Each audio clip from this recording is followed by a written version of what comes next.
Jaya Dvaita Chandra Jaya Gaura Bhakta Vrinda. Jaya Jaya Shri Chaitanya Jaya Nityananda. Jaya Dvaita Chandra Jaya Gaura Bhakta Vrinda. Jaya Jaya Shri Chaitanya Jaya Nityananda. Jaya Dvaita Chandra Jaya Gaura Bhakta Vrinda.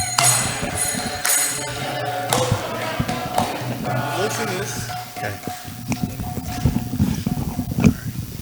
Thank you very much. All right, so we'll start with the chapter summary. No, thank you, Marge. Appreciate it. Chapter 9, Lord Sri Chaitanya Mahaprabhu travels the holy places. A summary of the 9th chapter is given by Srila Bhaktivinoda Thakur.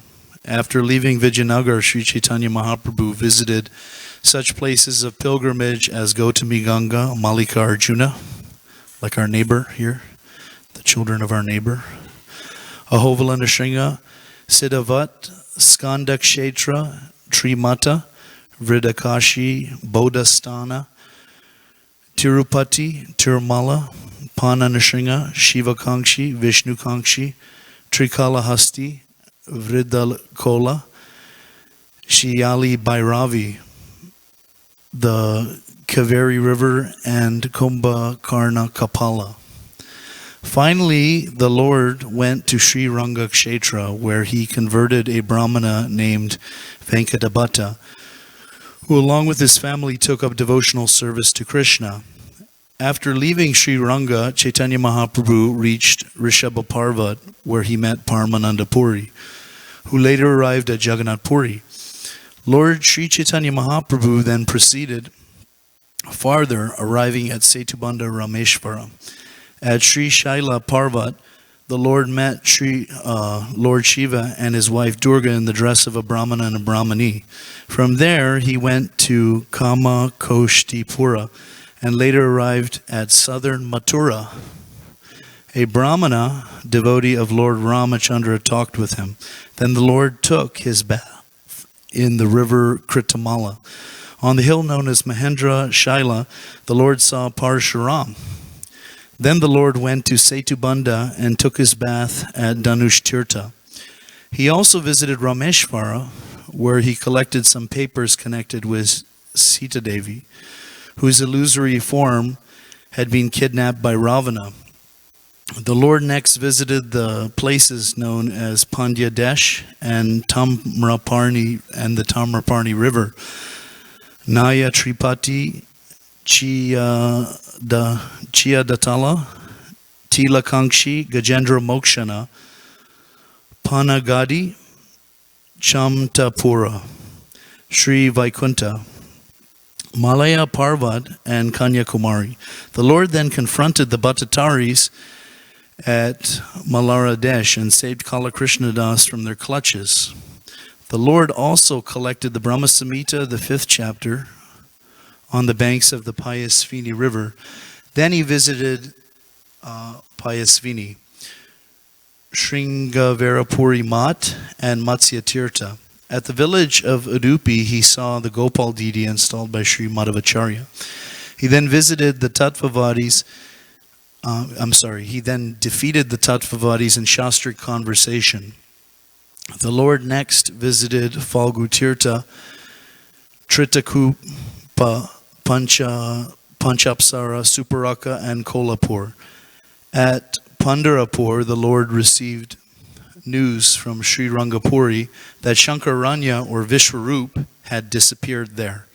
He then went to the banks of the Krishna Venva River, where he collected from among the Vaishnava Brahmanas a book written by Bilvamangala Thakur, Sri Krishna Karnamrita.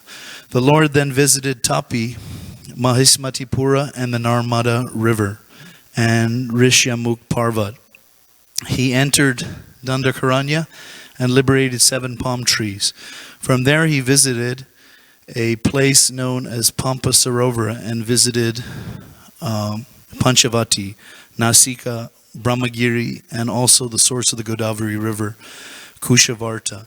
Thus the Lord visited almost all the holy places in South India. He finally returned to Jagannath Puri by taking the same route after visiting Vijayanagar again. So that's the summary, and I'm going to start with the first verse, and then, which I believe is the introduction, and then go to the last verse, which I believe is the conclusion, and then I'm going to try to prove it with evidence from the middle, which is on audiobook form. It's 3 hours and 54 minutes, so I have 1/9 of the time. So I'm just, I'm going to jump around and hopefully touch on the essence of this chapter. So verse 1, Lord Sri Chaitanya Mahaprabhu converted the inhabitants of South India. These people were as strong as elephants, but they were in the clutches of the crocodiles of various philosophies, such as the Buddhist, Jain, and Mayavadi philosophies. With his disc of mercy, the Lord delivered them all by converting them into Vaishnava devotees of the Lord. Now, these different philosophies, which are non-devotee philosophies, they're considered like crocodiles. And that's referencing the Srimad Bhagavatam, 8th canto, in the story of Gajendra. He was very strong. The king of the elephants, he was all-powerful on the land, but when he got in the water, a crocodile who's much more powerful in the water was able to sap his energy and almost kill him until he called out for help from Lord Vishnu. So the crocodiles of various philosophies, the crocodiles are agents of the water, and this is Maya's kingdom, the material world. So these philosophies are like very powerful animals that are when they catch somebody in their clutches, it means sure death.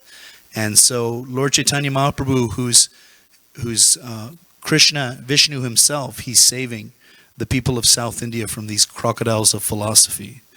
Now, it says Buddhist, Jain, Mayavadi philosophies, and it also says various philosophies in the chapter. It's going to talk about Jaimini, Gautama, Kanada, those Patanjali, but he mentions, Krishnadas Kaviraj mentions in this introductory verse, Buddhist, Jain, and Mayavadi philosophies. Now, in the chapter, the Jain and the Mayavadi philosophies are not really there's not like a interaction where they're like discussing too much about the Mayavadi philosophies. I think it's because, as Krishnadas Kaviraj Goswami, he says he doesn't like to repeat too much of what is already talked about previously, like previous acharyas, like he cites Vrindavan Das Thakur. And then in this Chaitanya Charitamrita, he also talks extensively on Mayavadi philosophy in the discussion between Sarvabhauma Bhattacharya and Sri Chaitanya Mahaprabhu, as well as Prakashananda Saraswati Thakur and Sri Chaitanya Mahaprabhu. So I guess it would be kind of like a repeat for him to go very in-depth in Mayavadi philosophy in this chapter, even though Lord Chaitanya goes to Sringavera Math, which is the first monastery established by Shankaracharya, the head of the Mayavadi philosophers. But he does talk about the Buddhist philosophy, so we're going to get a little bit into that in a bit, and we'll go more very elaborately into that, actually, because we're talking about crocodiles, and there's another verse that I'm going to touch upon that kind of reason that builds my rationale for going into this philosophy in this class. So I'll just read the purport for verse 1. Sri Chaitanya Mahaprabhu is converting the people of South India into Vaishnavas is compared herein to Lord Vishnu's delivering Gajendra, the elephant, from the attack of the crocodile. When Sri Chaitanya Mahaprabhu visited in southern India, almost all the residents were in the jaws of the crocodiles of Buddhist, Jain and Mayavadi philosophy. Here, Kaviraj Goswami states that although these people were as strong as elephants, they were almost in the clutches of death because they were being attacked by the crocodiles of various philosophy. However, just as Sri Chaitanya Mahaprabhu in the form of Vishnu saved the elephant Gajendra from the clutches of a crocodile, he saved the people of South India from the clutches of various philosophies by converting them into Vaishnavas. So this is a battle of spiritual intelligence. You know, you're thinking with the crocodile and elephant, it's a physical battle, but it's a battle of wits, mind, intelligence, and Atma Tattva Gyan, the absolute truth. So that's what he's talking about. And the conclusion of this chapter, which I was looking for, like what's the most important verse? So I consulted Srila Prabhupada's Sloka book, and there was a verse from this chapter, verse 362, and it's this. In this age of Kali, there are no genuine religious principles other than those established by the Vaishnava devotees and the Vaishnava scriptures. This is the sum and substance of everything. So there you have it. There are no genuine principles other than the Vaishnava scriptures and those established by the Vaishnava devotees. Now that sounds like I'm preaching to the choir, I'm just saying that everything we talk about here is the best, and it's all good. But it's in our line of teachers, we prove things. We don't just say it, but we're going to prove it, and then hopefully I'm going to get some evidence from this chapter that's going to prove that actually the Vaishnava scriptures are the best. Now, there is a lot of discussion about slightly different versions of the Vaishnava philosophy in Sri Chaitanya Mahaprabhu's discussion with Venkatabhatta, who's a Sri Vaishnava. It's from Ramanujacharya Sampradaya. And he also talks with and defeats the Tattvavadis, which are actually in our line. Our line starts with Krishna, Brahma, Narada, Vyasa, and then Madhava. So I believe that's Madhavacharya. And then when it gets to Madhavendra Puri, that's when the conjugal mellow, or that deep attachment to Krishna, is revealed. And the reason I'm not going to be maybe talking so deeply about these Vaishnava Sampradayas is because I believe Maharaj extensively addressed it yesterday in the talks between Sri Chaitanya Mahaprabhu and Ramananda Roy, where there's a ladder of spiritual advancement, which starts with Varnashram, and then it goes into Gyan Kanda, and then it goes beyond that to regulated devotional service, and then goes beyond that to spontaneous devotional service. So that goes deeply into the topic of why what we're offering in the Krishna consciousness movement is kind of like the topmost, without being offensive, the topmost spiritual practice. It's revealed in the discussion between Ramananda Roy and Sri Chaitanya Mahaprabhu. So I'm going to go ahead and kind of let me try to prove this, that the Vaishnava devotees and the Vaishnava scriptures, there are no genuine religious principles other than those. So I'll tell you a story. So as Sri Chaitanya Mahaprabhu was traveling in South India, all kinds of philosophers came to argue with him as he was traveling. And some of them were Buddhists. So the Buddhists came forward and they tried to establish their case, and Lord Chaitanya Mahaprabhu defeated them. So after they were defeated, they were embarrassed, and they went home and they started to plot how to offend the Lord. So they brought a plate of untouchable things, remnants. They called it prashadam, and they offered it to Sri Chaitanya Mahaprabhu. So as they were handing over the plate, a giant bird, Garuda, came, grabbed the plate, and dropped all the ingredients all over the disciples of the Buddhist teacher, and the plate fell out of the bird's talons and hit the teacher on his head. He fell unconscious and cut him because the edge of the plate was sharp.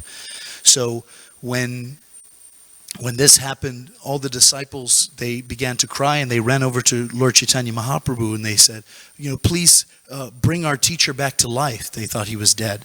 So maybe he was dead, right? But he was unconscious. And Lord Chaitanya Mahaprabhu said, chant Hare Krishna loudly by his ear. So they all ran over and they chant Hare Krishna in his ear. And he woke up and he started chanting. So all the disciples, they were, it says, initiated into the chanting of the holy name by Sri Chaitanya Mahaprabhu, and the teacher surrendered. So that sounds like a wonderful pastime, and it's totally acceptable for assembly of devotees, exalted devotees that are here. But if somebody who's maybe not so devotional hears that, they maybe, that's just like an action movie. It's all stitched together. Yeah, the good guys win. It's not realistic. They may question like that. So our Vaishnava acharyas have put very, very elaborate a purport explaining all the problems and flaws with Buddhist philosophy. And the reason I focus on this is because this is the crocodile philosophy that's mentioned in the introduction, that there is an instance where there's elaborate instructions. And reason I go into this, before I go into this, is Srila Prabhupada writes in the purport of the 51st verse of this chapter that all the preachers engaged in the service of ISKCON should be very expert in putting forward strong arguments and defeating all types of atheists who may not accept the authority of the Vedas. And they may just say, oh, this is just some, this is hyped up, or something like that. So, and another reason is practically when we see that book distributors go out or preach, a lot of the time devotees are confused with Buddhists. Are you Buddhist? You believe in reincarnation and karma, right? Just like the Buddhists, right? So, are you Buddha? There's a huge SGI center up the street. Sometimes people from that center come to the temple and say, I'm an SGI Buddhist. In Venice Beach, one guy was telling me that, I was doing the SGI chant, I just didn't know what the point was. What's the end objective? And I'm like, well, it's nothing, right? It's very attractive. I'm going to put my whole life towards nothing. And also my cousin's a Buddhist. At Sprouts, they sell the Buddhist magazine, Tricycle, right there at the cash register. So it is a presence in California. And since Kaviraj Goswami says the only real scriptures are what the Vaishnavas are teaching, to lay into the Vaishnava scriptures, which are also talked about, like the differences between the Sampradaya, is kind of outside the introductory verse, which is talking about the crocodiles. So we're going to start with the crocodiles, and I hope I don't clear the room, but this is very highly philosophical and a lot of amazing arguments by Srila Prabhupada. And Bhaktivinoda Thakur. So this verse 49 of this 9th chapter, it says, the scriptures of the Buddhist cult are chiefly based on argument and logic, and they contain 9 chief principles. Because Sri Chaitanya Mahaprabhu defeated the Buddhists in their argument, they could not establish their cult. So, purport. Srila Bhaktivinoda Thakur states that according to the Buddhist cult, there are 2 ways of understanding philosophy. One is called Hinayana, and the other one is called Mahayana. Along the Buddhist path, there are 9 principles. 1, the creation is eternal, therefore there is no need to accept a creator. Number 2, this cosmic manifestation is false. Number 3, I am is the truth. Number 4, there is repetition of birth and death. Number 5, Lord Buddha is the only source of understanding the truth. Number 6, the principle of nirvana or annihilation is the ultimate goal. Number 7, the philosophy of Buddha is the only philosophical path. Number 8, the Vedas are compiled by human beings. Number 9, pious activities showing mercy to others and so on are advised. So that's their side. Now, Srila Prabhupada says, no one can attain the absolute truth by argument. It's like Tarko Apratishta Shrutaya Navinya, just by argument, that verse. One may be very expert in logic and another person may be even more expert in the art of argument. Because there is no such word jugglery in logic, there is so much word jugglery in logic, one can never come to a real conclusion about the absolute truth by argument. The followers of the Vedic principles understand this. However, it is seen here that Sri Chaitanya Mahaprabhu defeated the Buddhist philosophy by argument. Those, Srila Prabhupada says, meaning to us, those who are preachers in ISKCON will certainly meet many people who believe in intellectual arguments. Most of these people do not believe in the authority of the Vedas. Nevertheless, they accept intellectual speculation and argument. Therefore, the preachers of Krishna consciousness should be prepared to defeat others by argument, just as Sri Chaitanya Mahaprabhu did. In this verse, it is clearly said, Tarki Kandila Prabhu. Lord Chaitanya Mahaprabhu put forth such a strong argument that the Buddhists could not counter to establish their cult. So what are the arguments? So the first principle is that the creation has always existed. But if this were the case, there could be no theory of annihilation. The Buddhists maintain that annihilation or dissolution is the highest truth. If the creation eternally exists, there is no question of dissolution or annihilation. This argument is not very strong because by practical experience we see that material things have a beginning, a middle, and end. The ultimate aim of the Buddhist philosophy is to dissolve the body. This is proposed because the body has a beginning. Similarly, the entire cosmic manifestation is also a gigantic body. But if we accept the fact that it will always exist, there can be no question of annihilation. Therefore, the attempt to annihilate everything in order to attain zero is an absurdity. By our own practical experience, we have to accept the beginning of creation, and when we accept the beginning, we must accept a creator. Such a creator must possess an all-pervasive body. As pointed out in the Bhagavad Gita, Sarvata Panipadam Tat Sarvato Shiromukam Sarvata Shutima Loke Sarvam Avritya Tishtati. Everywhere are his hands and legs, his eyes, heads, and faces, and he has ears everywhere. In this way, the Supersoul exists pervading everything. The Supreme Person must be present everywhere. His body existed before the creation. Otherwise, he could not be the creator. If the Supreme Person is a created being, there can be no question of a creator. The conclusion is that the cosmic manifestation is certainly created at a certain time, and the creator existed before the creation. Therefore, the creator is not a created being. The creator is Parabrahman, or the Supreme Spirit. Matter is not only subordinate to spirit, but is actually created on the basis of spirit. Just like, in order for citric acid to be produced, you need a lemon seed to plant in the ground. So you get the chemical citric acid because there's the creator, the seed is given, and water and sunlight, and the living entity, the lemon tree, is producing the chemical. So chemicals come from life, not life comes from chemicals. So matter is not only subordinate to spirit, but is actually created on the basis of spirit. When the spirit soul enters the womb of the mother, the body is created by material ingredients supplied by the mother. Everything is created in the material world, and consequently there must be a creator who is the Supreme Spirit and who is distinct from matter. It is confirmed in the Bhagavad Gita that the material energy is inferior and that the spiritual energy is the living entity.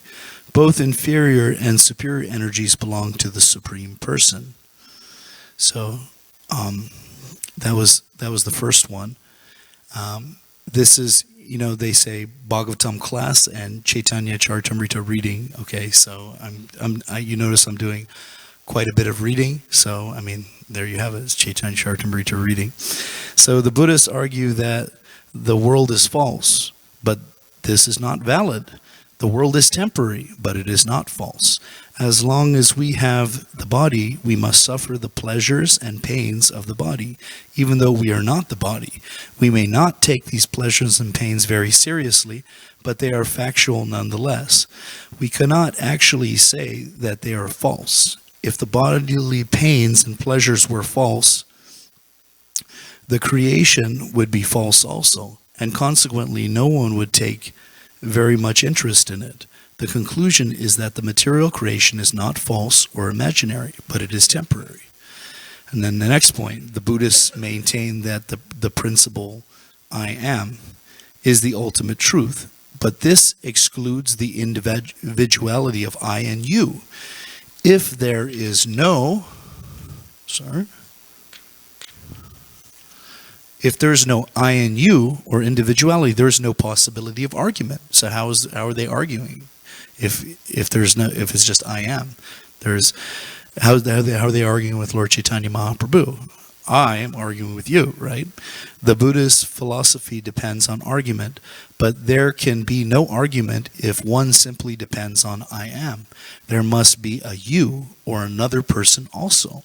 The philosophy of duality, the existence of the individual soul and the super soul must be there. This is confirmed in the second chapter of the Bhagavad Gita 2:12, where the Lord says, "Na tvevaham jatu nasam, na tvam neme janadipa, na chaiva na bhavishyama sarvevaya mataparam." Never was there a time when I didn't exist, nor you, nor all these kings, nor in the future shall any of us cease to be. We existed in the past in different bodies, and after the annihilation of this body, we shall exist in another body. The principle of the soul is eternal, and it exists in the body or in another body. Even in this lifetime, we experience existence of a child's body, a youth's body, a man's body, and an old body. After annihilation of the body, we acquire another body.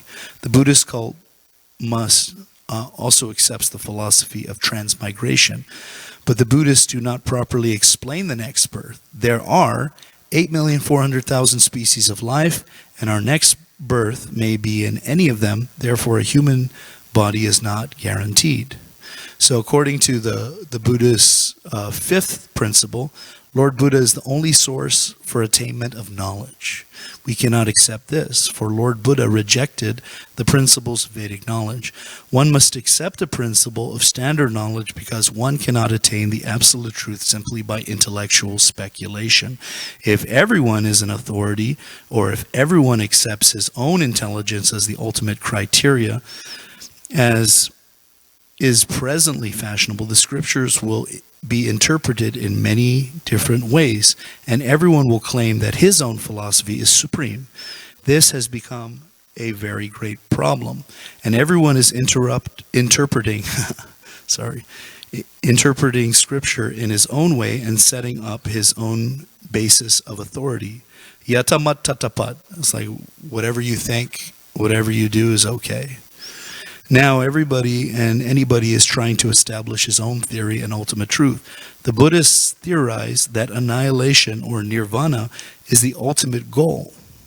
Annihilation applies to the body, but the spirit soul transmigrates. It moves from one body to another. If this were not the case, how can so many multifarious bodies come into existence?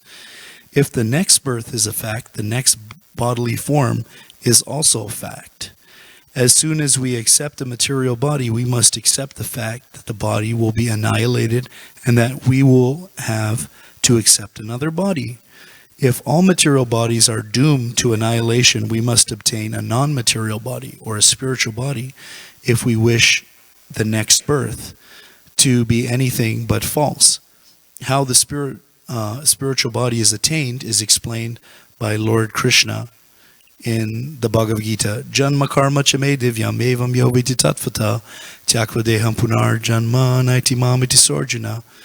I think I'm really chewing up the clock here. But give me a thumbs up if Buddhism is dead. Okay. So anyway, this is a very elaborate purport, and it's like, it's a bit like it's very scientific and very explicit, explains everything. So it continues. But anyway, this was one of the major crocodiles spoken of in the introductory verse. So I'm just going to move back to that other verse that says, again, the conclusion. In this age of Kali, there are no genuine religious principles other than those established by the Vaishnava devotees and the Vaishnava scriptures. This is the sum and substance of everything. So I hope that was evidence that really brought home the case, because a lot of people are like, wow, Buddhism is amazing, especially California and this, but they haven't met Brigapati Prabhu or Satyajit Prabhu distributing books yet. They don't know that there's, you only think something is amazing if you haven't had something better, So Srila Prabhupada mentions in the purport of this concluding verse that 362, one must have firm faith in the process of devotional service and the scriptures that support it. If one hears the activities of Sri Chaitanya Mahaprabhu with faith, he can be freed from an envious position. Srimad Bhagavatam is meant for such non-envious persons. Nirmar Saranam Satam, the second verse of the Srimad Bhagavatam. In this age, a person should not envy Sri Chaitanya Mahaprabhu's movement, but should chant the holy names of Hari and Krishna, the Mahamantra. I guess it's good for us. Let's chant a Mahamantra together. Hare Krishna, Krishna Krishna, Hare Hare, Hare Rama, Rama Rama, Hare Hare. I feel much better. That is the sum and substance of the eternal religion, known as Sanatana Dharma. In this verse, the word Vaishnava refers to pure devotee and fully realized soul. And the word Vaishnava Shastra refers to Shruti, or the Vedas, which are called Shabda Pramanam, the evidence of transcendental sound. One who strictly follows the Vedic literature and chants the holy name of the Supreme Personality of God will actually be situated in the transcendental disciplic succession. So our disciplic succession is as transcendental. It's non-material. So Srila Prabhupada finishes this purport by saying, those who want to attain life's ultimate goal must follow this principle in Srimad Bhagavatam 11:19-17. It is said, Shruti pratyaksham aitiyam anumanam chatuspadam pramanesh anavastanad vikalpat na virajate. Vedic literature, direct perception, history, and hypothesis are the four kinds of evidential proofs. Everyone should stick to these principles for the realization of the absolute truth. So there's another point I wanted to make, is that in his travels in South India, Sri Chaitanya Mahaprabhu went to a lot of temples. And a lot of the temples were temples of Lord Shiva, Bhairavi, Goddess Durga, Skanda. I was thinking, he's not such, I know we're supposed to respect the demigods, but he's not considered one of the major demigods like Lord Shiva. Even though Krishna says, Senani Maham Skanda, of generals I'm Kartikeya. So he went even to the temple of Skanda. And why did he go there? Because I mean, if I went there, a couple of you would be raising your eyebrows, like, what is Madhava doing? Like, it's because I'm just a neophyte. I'm going there. But what is Lord Chaitanya Mahaprabhu doing? What did he do? He went there, he chanted and danced, and he turned all those demigod worshippers into Vaishnavas. And why did he go to the temples? Because I'm just remembering Tirupati, and that's where people go in India, or at least back, certainly in medieval India. But Tirupati temple is a good example of what it must have been like. Thousands and thousands of people going there. You have to wait in line 3 hours to see the deities. So that's where people are. That's, like in Los Angeles, they're at Venice Beach or, Santa Monica Pier, Hollywood. But in India, they're at the temple. So he's going to preach and turn them into devotees. So he goes to their temple and he chants. And that was a little bit, took me a while to understand that, because Krishna says that those who worship demigods are less intelligent, and he doesn't recommend it. In the Bhagavad Gita, recommends worshiping him. So I was kind of like, sometimes we celebrate, we worship demigods as devotees of Lord Krishna, like it says in verse 16 of this chapter that Lord Shiva, the servant of Ram. So we give all respect, and even we conduct worship of demigods sometimes in the temple, which in the beginning it was hard for me to understand, because I noticed that Srila Prabhupada speaks very strongly against it. But we see here Lord Chaitanya Mahaprabhu is going to temples of demigods, where there is worship of demigods going on. And he was going for the purpose of preaching, and he's the Supreme Personality of Godhead, and those who are very strong in Krishna consciousness can also go to these places where they're singing all kinds of concocted kirtans, Kali kirtan, like Srila Prabhupada says, Shravanam kirtanam Vishnu, not Kali, like that. And there's a purport about that, but I only have like 2 more minutes. So I just wanted to briefly talk about the Tattvavadis, who are also Vaishnavas and followers of Madhavacharya. And they were saying, as an answer to when Sri Chaitanya Mahaprabhu always asks, like, please instruct me in a humble way, what is the goal of life? And they said, well, when you dedicate your activities, of the 4 varnas and the 4 ashrams to Lord Vishnu, that is the perfection of life. And as already discussed yesterday, between Ramananda Roy, Varnashramachara, Purushe Paratmuman, Vishnu Aradhate Pumsa, that verse, that was considered external, that giving up your results. So basically it's like, you do your business and you give some of the results or to the Supreme Lord, but there's a lot of karma kanda, fruit of activities involved in this process. And then the other one is, he was talking about, like the ultimate goal is liberation. And, Lord Chaitanya Mahaprabhu was saying that, devotees don't even want liberation unless it's associated with devotional service, and talking about pure devotional service. So I know I'm out of time, but he says, I see elements of the Mayavad philosophy of moksha, wanting liberation, and karmakanda, fruit of activities in your sampradaya. But Madhavendra Puri accepted you because you accept the transcendental form of the Lord, which we do. That's why it's so important we have our deities. We accept the transcendental form of the Lord. And I just say one verse, that verse, Karmakanda, Jnanakanda, Shakala Bishir Banda. I think it's from the Chaitanya Charitamrita because it's Bengali. And it means that the path of fruit of activities and mental speculation are both pots of poison. And Krishna Bhakta Nishkams Ateva Shanta Bhukti Mukti Siddhi Kami Sakalaya Shanta, the people who practice this, they're not peaceful, but only the ones who engage in devotional service. So I hope I prove to you that in this age of Kali, there's no genuine religious principles after those other than those of the Vaishnava devotees and the Vaishnava scripture. And that's the sum and substance of everything. Srila Prabhupada ki jai. If there are any comments, questions, corrections, Sachitanoi Prabhu. Thank you, Prabhu. In the question of authority, in our tradition, we know that the Supreme Personality of Godhead, Krishna himself, and Lord Chaitanya Mahaprabhu, and so on, they take that as a teaching of humility to actually accept someone as guru.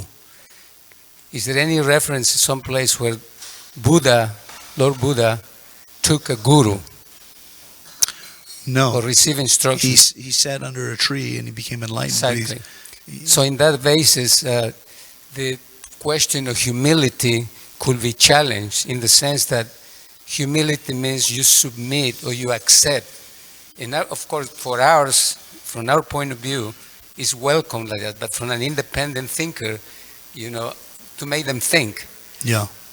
Now, my second question was, if I'm allowed, is that you were mentioning that Lord Chaitanya, why did he go to all these different places? Yeah. I was reading, when I saw the list of different pilgrimage places, immediately called my attention. Yeah. Why is it? And then also in my own understanding, so that to show us, with respect and reverence, that he himself went to honor those places. That's one angle of vision that I had. Then the other one, of course, you mentioned. So now how can you reconcile, because you were mentioning, in your view, you said, he went because there are so many people and he wanted to, preach to them. Preach. Yeah. How could you reconcile that now for us? He's the Supreme Personality of Godhead and he can do that, of course. Right. But let's say you go to the holy place, in an Islamic place where there's thousands and millions, and you go with your Harinam right there. Yeah. And then we have also, the Catholics they have in Mexico, hundreds and thousands were Virgin of Guadalupe. Right. And you say, I'm going to give the holy name, and you go with your whole party there. Can you reconcile that?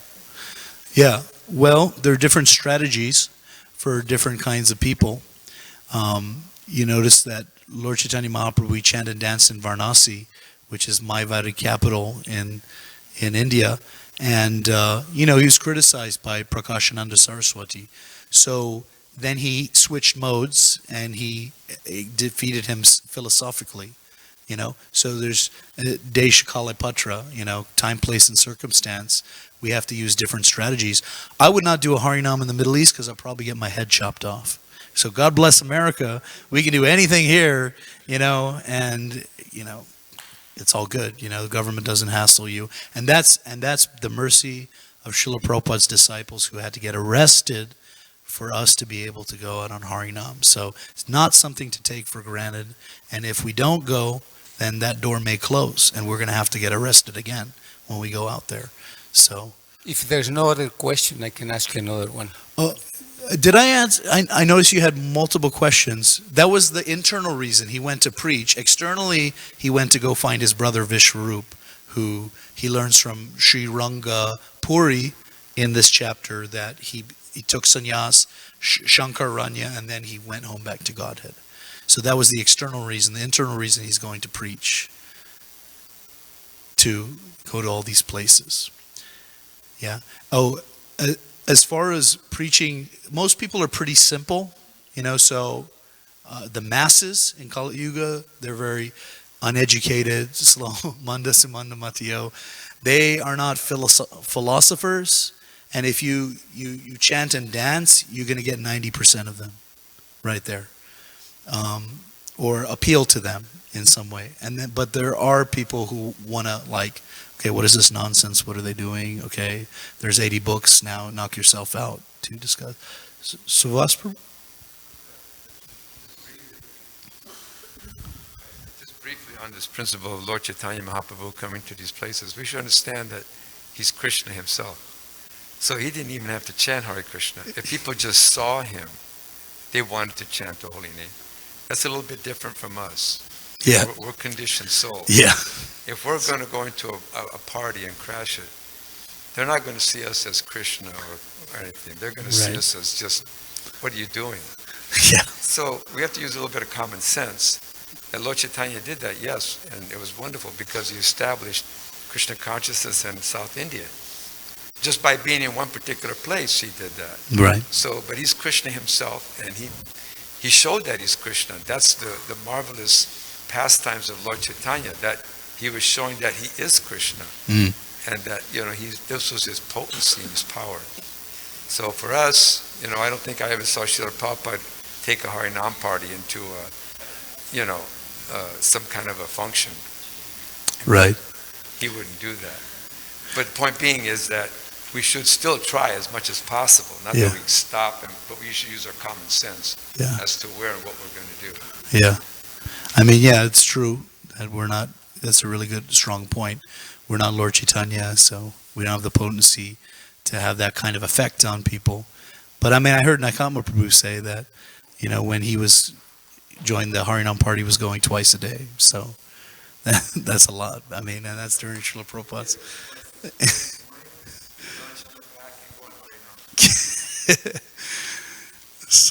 Jai. Tulsi?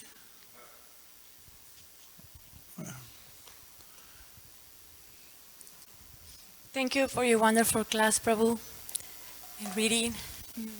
So what I believe is Lord Chaitanya, like God himself, as Subhas Prabhu say, Lord Chaitanya is God himself, right? But he came to be an example for everybody.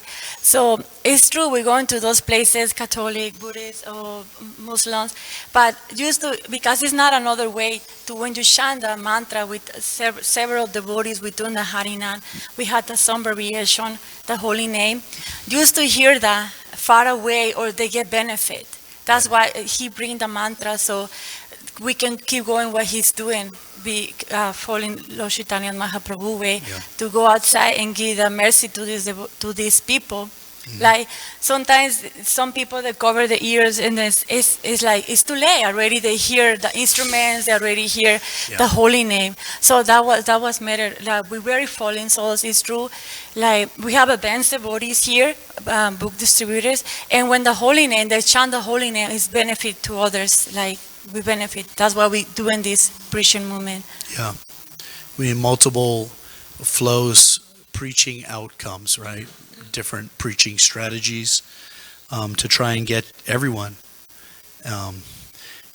from 0 to 99. We try got to catch everybody in Lord Chaitanya Mahaprabhu's loving network, and book distribution should be increased.